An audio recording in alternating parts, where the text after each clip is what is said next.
मित्रों, ये दिल जले ईपीएफओ के पहले एपिसोड में आपका स्वागत है, जहां पर हम आने वाली ये यूपीएससी ईपीएफओ एग्जाम के लिए लेबर लॉज की पढ़ाई करेंगे। Starting with trade union act, ये वाइल्ड कैट स्ट्राइक क्या होता है, येलो डॉग कॉन्ट्रैक्ट क्या होता है वगैरह।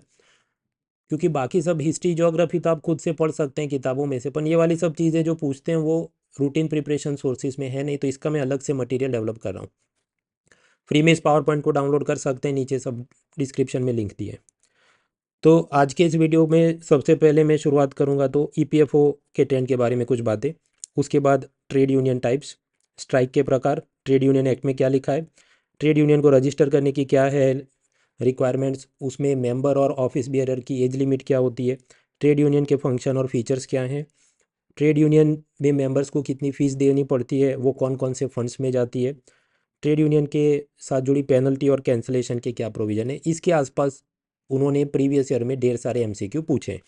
कुल मिलाकर पिछले 5 साल में समझो 20 एमसीक्यू तो इसके आसपास ही उन्होंने पूछे। So we will study this. सबसे पहले मैं बोलना चाहूँगा few words about the EPFO exam trend. देखिए, हर साल यूपीएससी की ये आईएएस आईपीएस वाली प्रीलिम्स तो होती है, लेकिन यूपीएससी ईपीएफओ की एग्ज़ाम नियमित लेता नहीं है। एक एक दो दो साल के अंतर पर वो चलते रहती है। उसका सब टेबल इधर दिया है। तो ऐसी लास्ट 5 एग्ज़ाम के पेपर्स मैंने डाउनलोड किए। हर एक एग्ज़ाम के अंदर 120 क्वेश्चन होते हैं, और आप समझो ऐसे 5 साल के आप पेपर डाउनलोड करो तो कुल मिला के 600 प्रश्न आते हैं। तो 600 प्रश्न को मैंने पिछले 3 दिन में धीरे धीरे एनालाइज किया।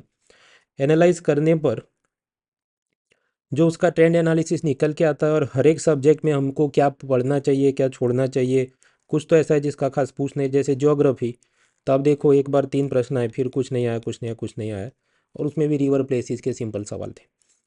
खैर, ये जो टेबल है मैं पूरा आपको पढ़ाने नहीं बैठूंगा, क्योंकि मेरा हमेशा मानना है जो 20 मिनट आप खुद से पढ़ सकते, 40 मिनट वीडियो देखने मत बैठो। ये पूरा पावर पॉइंट नीचे रजिस्ट्रेशन रजिस्ट्रेशन भी नहीं करना, फ्री है, सीधा डाउनलोड कर सकते हैं, सब लिंक डिस्क्रिप्शन में। खैर, तो कुल मिलाकर ट्रेंड ये बनता है कि पिछली 5 एग्ज़ाम को आप एनालाइज करो तो 600 एमसीक्यू हैं। उसको टॉपिक वाइज एनालाइज करो तो पता चले कि 175 से ज़्यादा प्रश्न लेबर लॉज के आते हैं। यानी अगर आप ऐसा सोचते हैं कि मैं वो हिस्ट्री और ये सब पॉलिटी वगैरह पढ़ के जाऊंगा और मेरा सिलेक्शन हो जाएगा, मैथ्स रीजनिंग वगैरह पढ़ के जाऊंगा, तो सारी दुनिया पढ़ के आ रही है। आपको दूसरों से आगे कॉम्पिटिटिव एज चाहिए तो आपको 2 चीज़ों पर फोकस करना पड़ेगा। वो है लेबर लॉज, और दूसरा कॉमर्स अकाउंटेंसी का जो पूछते हैं। तो लेबर लॉज में भी आपके इतने सारे, बहुत सारे लेबर लॉज हैं असल में, लेकिन हम सारे नहीं पढ़ेंगे। हम बस वो पढ़ेंगे जो आसान है समझने में और हाई फ्रीक्वेंसी में पूछे जाते हैं। मतलब ये जो 175 भी लेबर लॉज के प्रश्न आए, उसके अंदर भी आप पाएंगे कि मिनिमम वेज और ग्रेजुइटी के करीब 37 प्रश्न, इंडस्ट्रियल डिस्प्यूट और फैक्ट्री एक्ट के 24 प्रश्न, ट्रेड यूनियन के 20 प्रश्न, मैटर्निटी बेनिफिट के 5 प्रश्न, तो करीब 86 प्रश्न तो इनके इर्द गिर्द हैं, ये 4-5 कानून के। तो सबसे पहले हम लोग इसको पढ़ रहे हैं। आज अपना एपिसोड नंबर 1 है, जिसमें हम लोग ट्रेड यूनियन के बारे में पढ़ रहे हैं। So few words about the EPFO exam बोल दिया। अब ट्रेड यूनियन के प्रकार और उसके प्रीवियस ईयर के क्वेश्चन सॉल्व करते हैं। सबसे पहले ट्रेड यूनियन के प्रकार। तो एक अमेरिकन इकोनॉमिस्ट थे रॉबर्ट हॉक्सी, उन्होंने ट्रेड यूनियन के कुछ 5 प्रकार बताए जो हमने एमसीक्यू के लिए याद रखने हैं। उसमें पहला प्रकार है बिजनेस यूनियनिज्म। तो ये तो बहुत सिंपल है कि कोई ट्रेड यूनियन मजदूर संघ बना और वो कि हमारी सैलरी बढ़ाओ, वर्किंग कंडीशन सेफ होनी चाहिए, ऐसा सिंपल सा practical gains for the workers वो सोच रहे हैं। पूरे देश दुनिया की समस्या को उनको कोई लेन देन नहीं कि जीएसटी आए और डिमोनेटाइजेशन और ये वो बस अपना देख रहे हैं। सो that is a business unionism. दूसरा हो सकता है रेवोल्यूशनरी यूनियनिज्म। उनको क्रांति चाहिए कि ये रशिया के अंदर जो भी ज़ार की सरकार है उसको हटा के हमें अपनी सोशलिस्ट सरकार की स्थापना करनी, हमको कैपिटलिज्म नहीं चाहिए। तो कार्ल मार्क्स, व्लादिमीर लेनिन वगैरह जो करते थे, क्रांति करेंगे, उसमें हिंसा की ज़रूरत पड़ी तो वो भी करेंगे, वो सब हुआ रेवोल्यूशनरी यूनियनिज्म, वो दूसरा प्रकार है। फिर तीसरा है प्रेडेटरी यूनियनिज्म।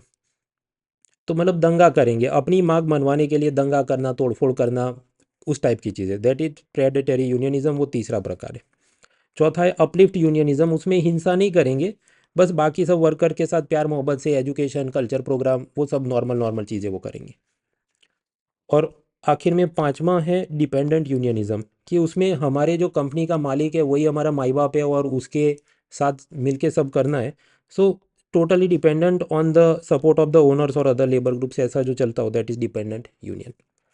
खैर इतना जो पूछा, इसमें से प्रीवियस ईयर पेपर में क्या पूछा, 2016 में ईपीएफओ ने पूछा कि रॉबर्ट हॉक्सी ने 5 फंक्शनल यूनियन बताए थे, इनमें से कौन सा नहीं है। देखिए आराम से इसको आप वीडियो पॉज करके क्वेश्चन को पढ़ना और फिर सॉल्व करना। आई होप आपने पॉज करके इसको सॉल्व कर दिया। तो देखिए बिजनेस यूनियनिज्म हमने देखा सरल प्रकार का, प्रेडेटरी यूनियनिज्म दंगे करेंगे, रेवोल्यूशनरी यूनियनिज्म वो कार्ल मार्क्स और लेनिन को चाहिए, एवोल्यूशनरी यूनियनिज्म ऐसा तो हमने पढ़ा नहीं, यानी कि ये ऑप्शन गलत है और हमको गलत ही पूछा है कि which of the following is an exception, मतलब कि कौन सा नहीं है, तो जवाब है डी वाला नहीं है, सो द आंसर इज डी। आगे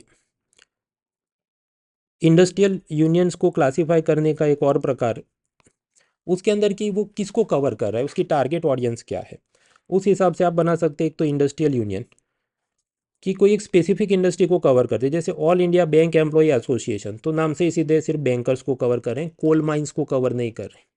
तो ऐसे हर एक इंडस्ट्री के अपने हो सकते हैं। दूसरा हो सकता है जनरल यूनियन, कि जिसके अंदर बैंकर भी हो जाए, स्टंटमैन भी हो जाए, कोल माइनर भी हो जाए, कि includes workers from various industries, for example Indian national trade union Congress. तीसरा हो सकता है क्राफ्ट्स यूनियन, कि कोई एक खास किस्म की कला या क्राफ्ट के साथ जुड़ा हो, कि स्टंटमैन इन बॉलीवुड मूवीज़, या हेयर स्टाइलिस्ट, या उस प्रकार के अलग अलग जो कौशल्य वाले काम हैं उसके साथ जुड़े यूनियन। चौथा हो सकता है रीजन कम इंडस्ट्री यूनियन, सपोज मैं कहूँ बैंक एम्प्लॉय यूनियन और उसके अंदर भी सब टॉपिक की Maharashtra state bank employ union, तो वो क्या है, specific industry, specific geographical region. तो ये हो गया। अब इधर से पीवाईक्यू में क्या पूछा कि ऐसा ट्रेड यूनियन जहां पर मेंबरशिप में अलग अलग इंडस्ट्री और क्राफ्ट के बहुत सारे वर्कर्स हों, उसको आप क्या बोलोगे। हाँ तो वेरियस इंडस्ट्री, तो मतलब क्या होगा, उसको हम कहेंगे general union. General union will be the answer. Pause करके आराम से सब पढ़ना और सॉल्व करना। क्या आगे बढ़ते हैं। तो हमने ट्रेड यूनियन के प्रकार देखे, अब ट्रेड यूनियन अपनी बातें कैसे मनवाता है। तो एक होते हैं स्ट्राइक्स और दूसरा होता है सिक्योरिटी मेजर्स, और उसमें से भी कुछ पीवाईक्यू आए।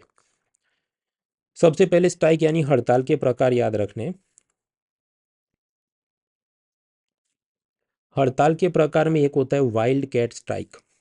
आपको ये सरकार मूवी याद हो तो उसके अंदर अमिताभ बच्चन वो सपोज कि मेन लीडर हो कोई ट्रेड यूनियन का, और उसका एक बेटा है ये के मेनन जो उसकी बात नहीं सुनता, और वो बिना अपने फादर के साथ कुछ बात किए अकेला ही रैंडमली कुछ हड़ताल करवा दे विदाउट ऑथोराइजेशन, तो उसको हम कहेंगे wild cat strike. It is done by some workers without authorisation from the trade union, wild cat strike.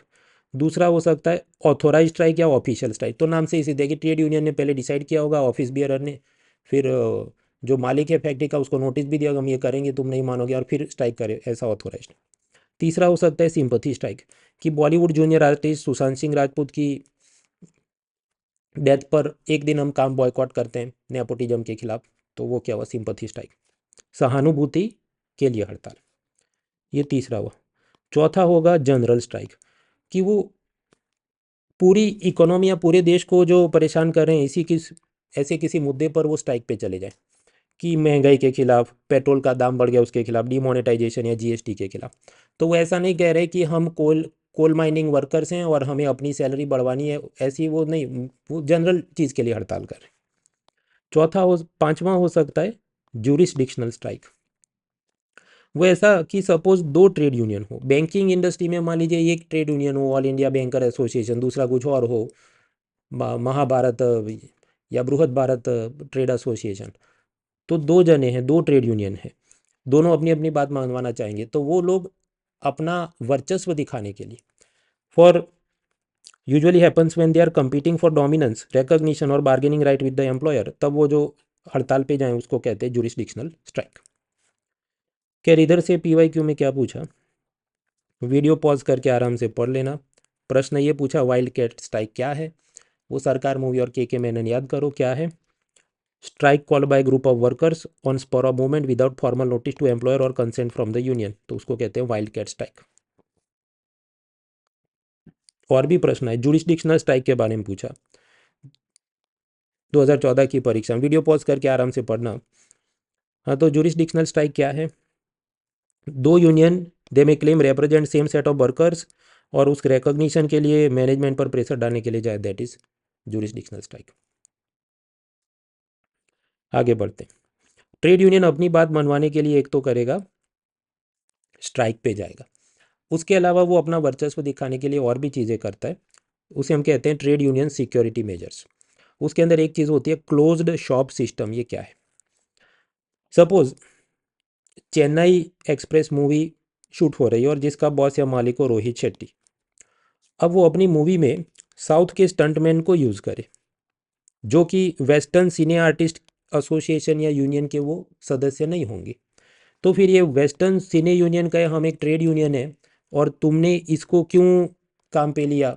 ये तो हमारे साथ रजिस्टर्ड नहीं है, तुम इसको हटाओ वरना हम लोग स्ट्राइक पे जाएंगे, या फिर हम काम नहीं करने देंगे, या जो और भी सब घेराव करेंगे वगैरह।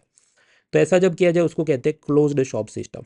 मतलब कि जो ट्रेड यूनियन का मेंबर नहीं है उसको कंपनी का मालिक नौकरी पे नहीं रख सके। सो that is one security measure.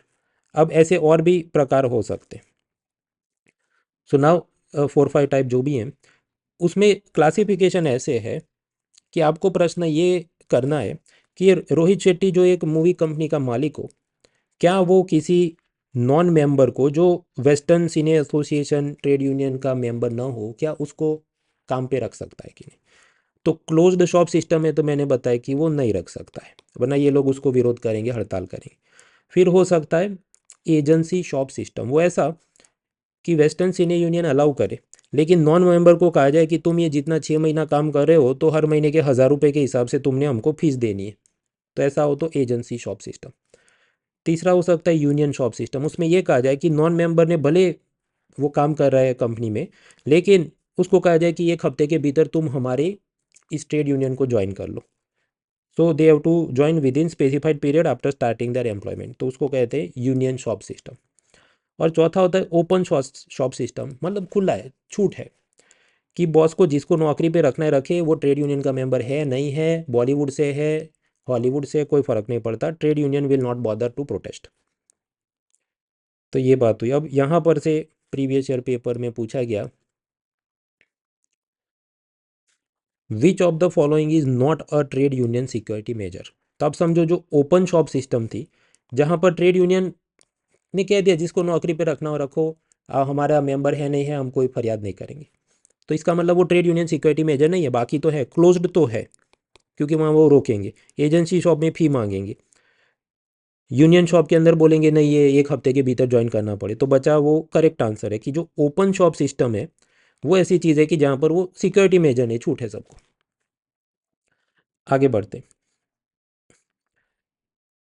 मित्रों, एवरी एक्शन हैज़ रिएक्शन। तो अगर ट्रेड यूनियन वाले ऐसा सब सख्ती पे उतर आए कि ये बाहर वाले को नहीं रख सकते वगैरह, तो जो कंपनी का मालिक है वो ट्रेड यूनियन के खिलाफ खुद भी कुछ करेगा ना। तो ऐसा एक तरीका हो सकता है yellow dog contract. Yellow dog contract ऐसा है कि सपोज ये कोल माइनिंग कंपनी का मालिक और ये सुल्तान उधर नौकरी लेने आए, और ये कहे कि नौकरी पे तुमको रखेंगे बशर्ते कि तुमने किसी भी मजदूर संघ में शामिल नहीं होना है। For example, if coal mining company requires undertaking from the job candidate that you must not join any trade union, तभी तुमको ये नौकरी मिलेगी। तो ऐसा जो कॉन्ट्रैक्ट साइन किया इसे क्या कहेंगे? Yellow dog contract. बस तो इधर से 2014 में पूछा कि येलो डॉग कॉन्ट्रैक्ट क्या है। हाँ, तो management secure agreement, I will not join trade union, तो बराबर है। आगे मित्रों, इसके बाद जो PYQ आए EPFO में, वो सब ऐसे थे factual information about famous trade unions in India and abroad. For example, Bharat के अंदर ये AITUC, इंटूक, HMS, भारतीय मजदूर संघ, C2 centre for Indian trade union, उसकी कौन कौन से वर्षों में स्थापना हुई इधर दिया है, वीडियो पॉज करके आराम से देखना। और फिर MCQ कैसा पूछा कि इसको क्रोनोलॉजिकल सीक्वेंस में डालो कि सबसे पुराने से नया कौन सा था, तो इधर आपको जवाब मिल जाएगा। अब ये तो मैं पहले से रट के आया तो मैं तो आपको मतलब टिक करके दिखा सकता हूँ, but you have to memorise it through rote learning whatever, क्योंकि ये बार बार उन्होंने पूछा, दूसरी बार भी पूछा, 2017 में फिर से पूछा, इस बार थोड़ा और जटिल किया कि ये 5 ऑर्गेनाइजेशन है और करेक्ट क्रोनोलॉजिकल ऑर्डर में डालो। हाँ, तो इधर आप वीडियो पॉज करो, हिंट के लिए मैंने आपको ये टेबल भी पहले से दे दिया, और लगाओ कि क्या बन रहा है। ऑफ कोर्स इसमें और भी आगे बढ़ सकते हो सकता है अगली बार ऐसा पूछे कि इसका फाउंडर कौन था, इसका हेडक्वार्टर किधर है, तो वो सब आपने होमवर्क में खुद से सर्च कर लेना, चैट जीपीटी को बोलना वो कर दे। मैं भी कर सकता था, लेकिन मुझे और भी जिम्मेदारियां हैं, फिर वो मंथली मैगजीन बनाना होता है, Win23 सीरीज, इकोनॉमी अपडेट्स वगैरह। तो थोड़ा मैंने स्ट्रक्चर बनाने की कोशिश की है, बाकी अब तुम्हारे हवाले वतन साथियों। आगे बढ़ते हैं।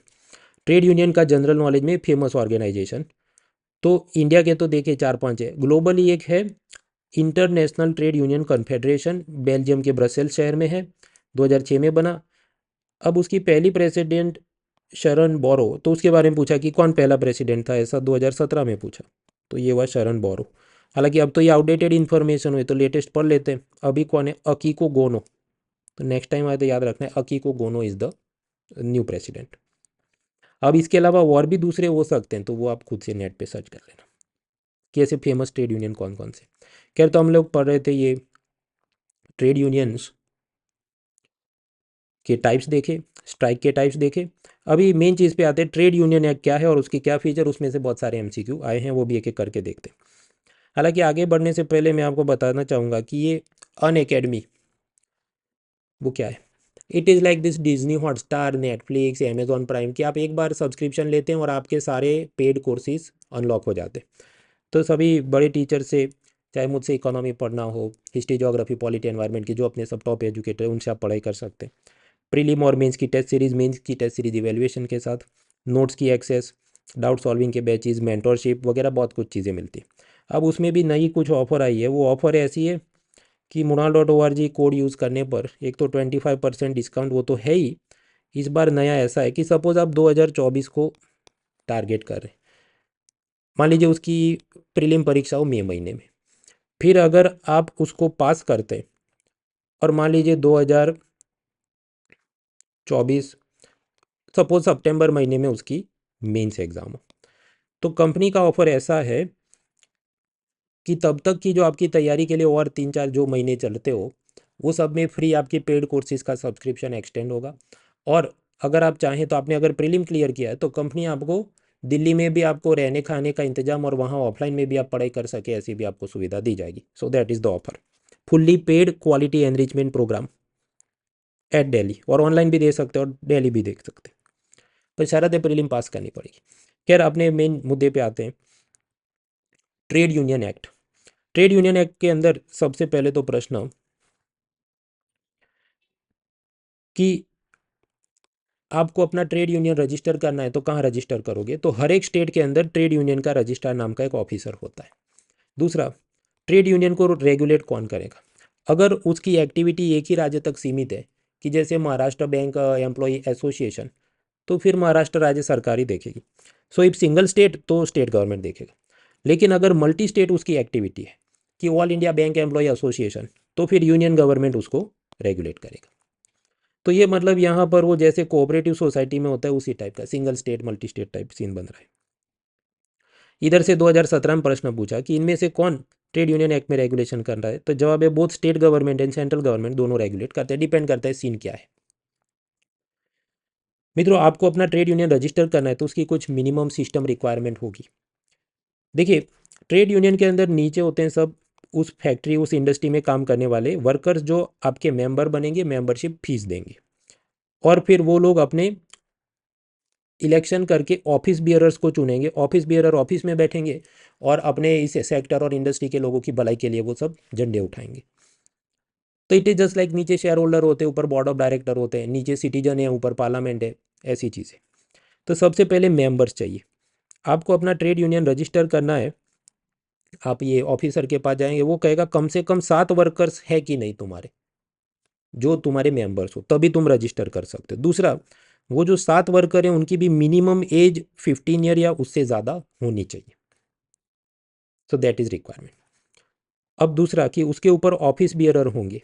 तो ऑफिस बियरर मतलब ये सब मेंबर्स अपना इलेक्शन करेंगे और अपने 3-4-10 लोग को चुनेंगे कि ये हमारे प्रतिनिधि हैं और ये अब कंपनी के मालिक के साथ सब झंडे उठाएंगे। ऑफिस बियरर आपको बनना है तो क्या शर्त है, पहला, कम से कम आयु होनी चाहिए 18 वर्ष।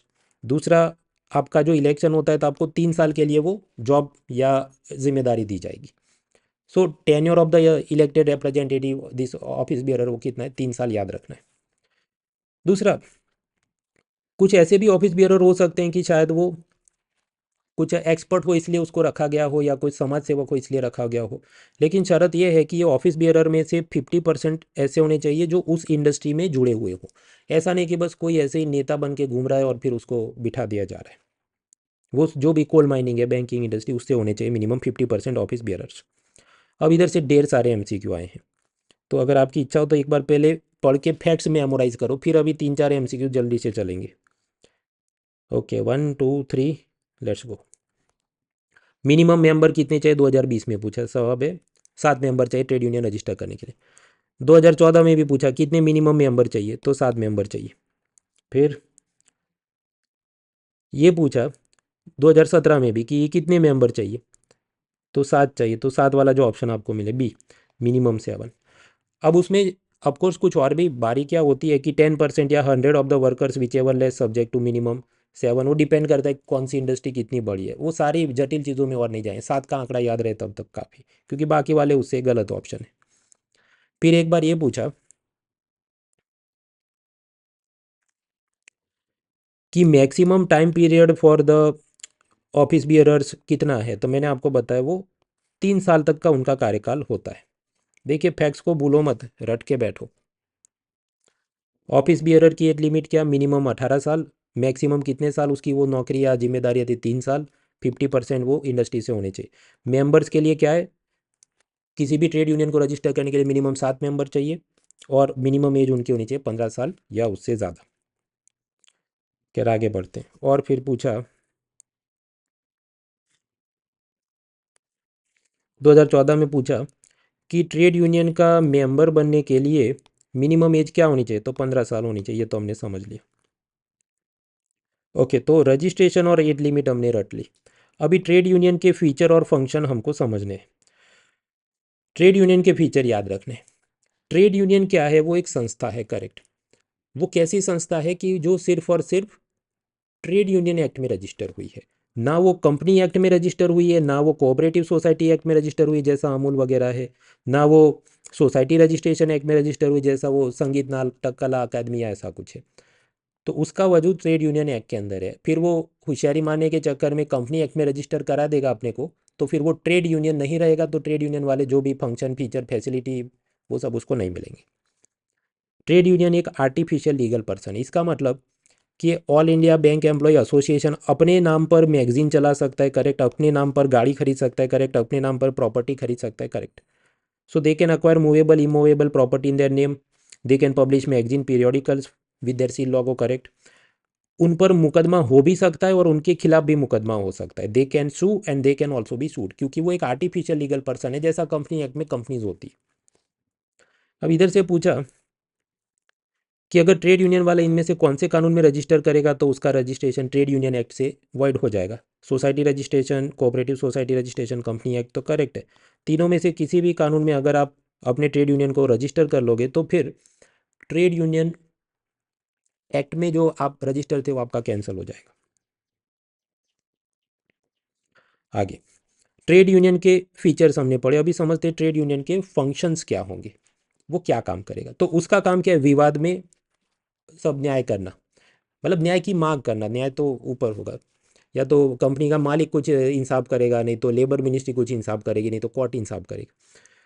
तो लेबर के वर्किंग कंडीशन, मतलब मजदूरों को अच्छी तनख्वाह चाहिए, सेफ्टी चाहिए, ये सब, हेलमेट मिलना चाहिए, ऐसी बातें, उसके लिए वो आंदोलन कर सकते हैं। कुछ बार मजदूरों के बीच ही लड़ाई चल रही हो, so dispute between workman and workman, तो उधर भी ट्रेड यूनियन कुछ विवाद निपटान के लिए कुछ कदम उठा सकता है। Dispute between owner and workman, वो तो आप समझते हैं कि मालिक से ज़्यादा हमको सैलरी चाहिए, वर्किंग आवर चेंज करवाने, वो सब कर सकते हैं। चौथा, सपोज किंग फिशर एयरलाइन और जेट एयरवेज दोनों का मर्जर हो रहा हो, और फिर मर्जर में उन्होंने जो सोचा हो कि हम इतने पायलट इससे निकाल देंगे, उतने एयर होस्टेस उस कंपनी से निकाल देंगे, तो ऐसा जो भी एम्प्लॉयमेंट और नॉन एम्प्लॉयमेंट की स्थिति हो रही है, तब एम्प्लॉयर और एम्प्लॉयर के बीच अगर कुछ विवाद या डील चल रहा है, उधर भी ये लोग अपना झंडा उठा सकते हैं।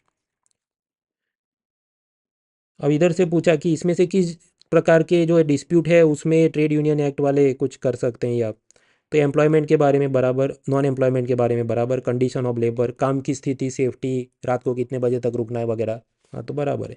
सो 1 2 3 आर करेक्ट। तो feature and function of trade union देखे। आगे का मुद्दा है membership fees end funds. Trade union के अंदर जो मेंबर बनता है तो उसने फीस भरनी पड़ती है। अब कितनी फीस भरनी पड़ेगी मिनिमम, वो सब रट के जाना है एग्जाम में। ग्रामीण मजदूर रूरल वर्कर के लिए मिनिमम सालाना 1 रुपये की फ़ी रखनी होगी। बाकी अनऑर्गेनाइज सेक्टर वर्कर है, जैसे ये सब रिक्शा खींचने वाले, सब कूली वगैरह जो रेलवे में काम करते हैं, ऐसे सब असंगठित क्षेत्र के मजदूर जो होंगे उनके लिए minimum 3 rupees per year fees. बाकी जो केस होगा, कोल माइनिंग है, कुछ बड़ी इंडस्ट्री है, सर्विस क्लास एम्प्लॉय का यूनियन, बैंक एम्प्लॉय एसोसिएशन, तो मिनिमम 12 रुपये की मेंबरशिप फ़ी सालाना होगी। तो इधर से 2014 में पूछा कि रूरल वर्कर की मिनिमम फीस क्या होगी सब्सक्रिप्शन, हाँ तो कितनी होगी, सबसे कम होगी 1 रुपया प्रति वर्ष। आप कहेंगे इतना कम क्यों है भाई, ये जो भी 1926 के आसपास बना तो उस वक्त तो 1 रुपया भी बड़ी रकम होगी। खैर, ये जो सब फीस आती है उसका क्या करना है, तो जैसे अपने संविधान में वो consolidated fund, public account, contingency fund ऐसा है, तो इधर भी दो जात के ट्रेड यूनियन के फंड होते हैं, जनरल फंड और पॉलिटिकल फंड। ट्रेड यूनियन के सभी मेंबर्स के लिए जनरल फंड में पैसा देना अनिवार्य है। It is compulsory to contribute money in general fund. और ये पैसों का क्या उपयोग होगा, तो आप सोचो, कोई बीमार हो गया, कोई मर गया, उसकी फैमिली को हेल्प करना है, वो सब के वास्ते है general fund. On the other hand political fund का उद्देश्य क्या है, पहला, वहाँ पर पैसा कंट्रीब्यूट करना मेंबर के लिए कंपलसरी नहीं है, वो उसकी श्रद्धा का विषय, उसको देना है तो दे।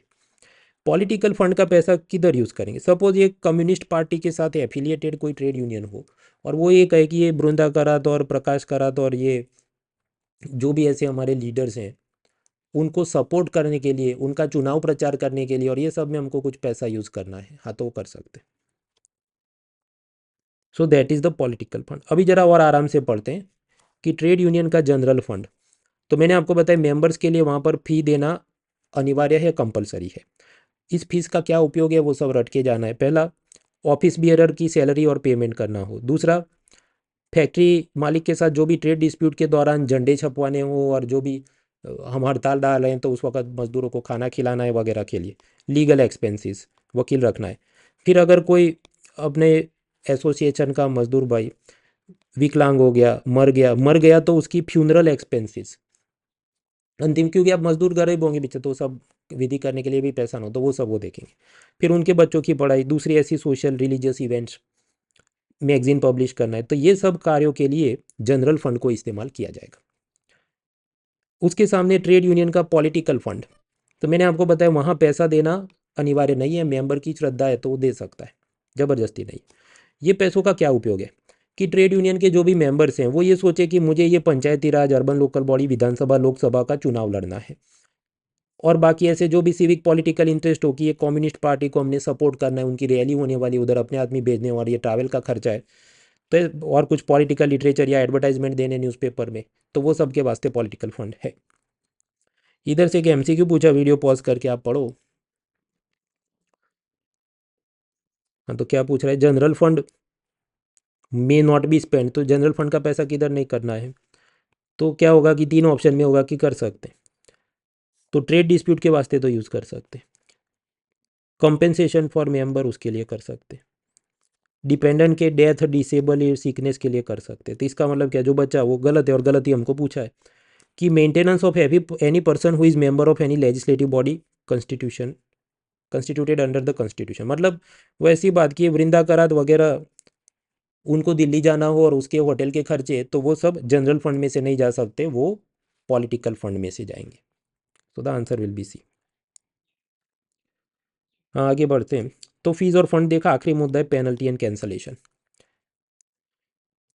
ट्रेड यूनियन, तो मैंने आपको बताया वो अपने मेंबर से फी ले रहा है, तो फिर उसने वो रजिस्ट्रार नाम का जो ऑफिसर है सरकार का, उसको सब अपने रिटर्न और अकाउंट्स भेजने होंगे कि इतना पैसा आया था, इस काम में यूज़ किया है। अगर वो टाइम पर ऐसे सब अकाउंट बुक्स नहीं देता तो हर हफ्ता जो डिले हो रही है उस पर 5 रुपये का दंड होगा, लेकिन मैक्सिमम 50 रुपये से ज़्यादा दंड हो नहीं सकता। सेकंडली, ये ट्रेड यूनियन ने जो भी रजिस्ट्रेशन के दौरान कि ये हमारे ऑफिस बियरर होंगे या इधर हमारा एड्रेस है, उस सब में कुछ भी गलत इन्फॉर्मेशन दी हो तो 200 रुपये का दंड हो सकता है। इधर से 2017 में पूछा यूपीएससी ने कि maximum aggregate fine for trade union to submit returns हाँ तो देखिए, रिटर्न सबमिट करने में डिले करे तो 5 रुपये का चढ़ता है, पर मैक्सिमम उसमें क्या है, 50 रुपये से ज़्यादा वो हो नहीं सकता। हर हफ्ते का 5 रुपये दंड चढ़ता है फीस, तो 5 5 5 5 5, फिर ऐसा नहीं कि 5 हफ्ते नहीं दिया तो, मतलब तब चढ़ते रहेगा 10 वीक्स तक, फिर ऐसा 11 12, उससे ज़्यादा बढ़ नहीं सकता वो। सो दैट इज़ वन थिंग। फिर आगे, ट्रेड यूनियन का रजिस्ट्रेशन कैंसल कब होगा, पंजीकरण रद्द कब होगा।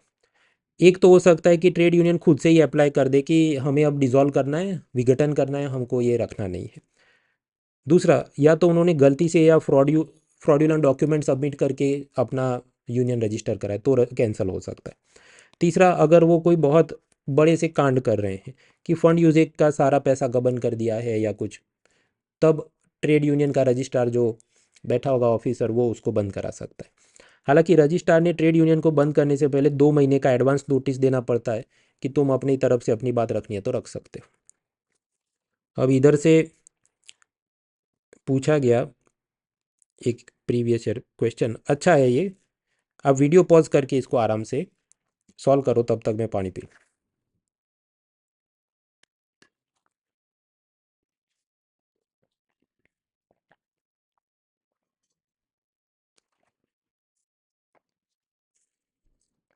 इनमें से किस कारण से ट्रेड यूनियन का रजिस्ट्रेशन कैंसिल नहीं कर सकते। पहला, मतलब कि रॉन्ग स्टेटमेंट पकड़ना है, तो इसका मतलब तीन तो सही होंगे कि अगर रजिस्ट्रेशन फ्रॉड से किया है, हाँ तो अब तो उसको कैंसिल कर सकते हैं। उसने कोई कानून का उल्लंघन किया तब तो कर सकते हैं। जो ट्रेड यूनियन है उसने खुद से ही अप्लाई किया कि भाई हमारा रजिस्ट्रेशन कैंसिल करो, तब भी कर सकते हैं। तो मतलब जो बचा वो गलत होगा, और वही हमको पूछा गया है कि when general body of the trade union has shown no confidence in the office bearer, तो फिर क्या होगा, वो ऑफिस बियरर की जगह नए लोगों को चुनने के लिए वापस इलेक्शन होगा, उसमें थोड़ा कि पूरा डिजॉल्व कर देंगे चीज़ों को। मतलब कि ये ऐसा कह रहा है कि सपोज लोकसभा में रूलिंग पार्टी के खिलाफ अविश्वास प्रस्ताव, नो कॉन्फिडेंस मोशन पास हो, तो क्या है, हाँ तो फिर से इलेक्शन करके नई सरकार आएगी ना। आप ऐसा बोलोगे कि लोकसभा की जो अस्तित्व है, मतलब अपने संविधान में और भविष्य के पीढ़ियों के लिए लोकसभा की पूरी बिल्डिंग ही गिरा देंगे और होगा ही नहीं उधर कुछ, ऐसा तो है नहीं। इलेक्शन करेंगे, नए मेंबर्स आएंगे, ऐसी बात होगी।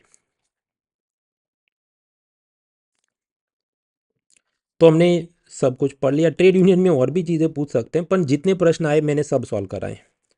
देखिए, मैंने आपको बताया 600 एमसीक्यू का मैंने एनालिसिस किया, 175 से ज़्यादा लेबर लॉज के, और उसके अंदर ट्रेड यूनियन के जितने प्रश्न आए थे अभी तक, सारे के सारे हमने सॉल्व करे, 20 प्रश्न आए थे। अब नेक्स्ट टाइम जब मिलेंगे, नेक्स्ट टाइम इसी थीम को आगे बढ़ाने के लिए, क्योंकि हमने ट्रेड यूनियन पढ़ा तो उसमें क्या हड़ताल की बात होती, तो उससे आगे बढ़ने के लिए इंडस्ट्री डिस्प्यूट, फैक्ट्री एक्ट वगैरह के बारे में नेक्स्ट वाले वीडियो में हम देखने की कोशिश करेंगे। उसके नेक्स्ट वाले में फिर मिनिमम वेजेस, ग्रेजुएटी वगैरह देखेंगे, और उसी के साथ मैटरनिटी बेनिफिट, वो तो छोटा सी चीज़ है। ये सबके पावर पॉइंट हैंड आउट जो बोलना है वो आप मेरे टेलीग्राम चैनल से डाउनलोड कर सकते हैं, जिसका लिंक डिस्क्रिप्शन में है। बाकी मैंने आपको बताया, अन अकेडमी के अंदर यूपीएससी के आप कोचिंग की तैयारी कर रहे हैं तो 25% discount for 2024, discount coupon code है monal.org। और उसमें भी आप 2024 की बैच को ज्वाइन करते हैं और प्रीलिम्स क्लियर करेंगे, तो फिर मेंस की आपकी पूरी तैयारी को आपको हेल्प करने के लिए वो सब फ्री में आपको मिल जाएगा, और दिल्ली में भी आपको जो रहने खाने की सुविधा भी आपको फ्री में दी जाएगी, ऐसा सब है। वो terms and condition subject to that, तो उसका भी फ़ायदा उठाएं। Let's crack it.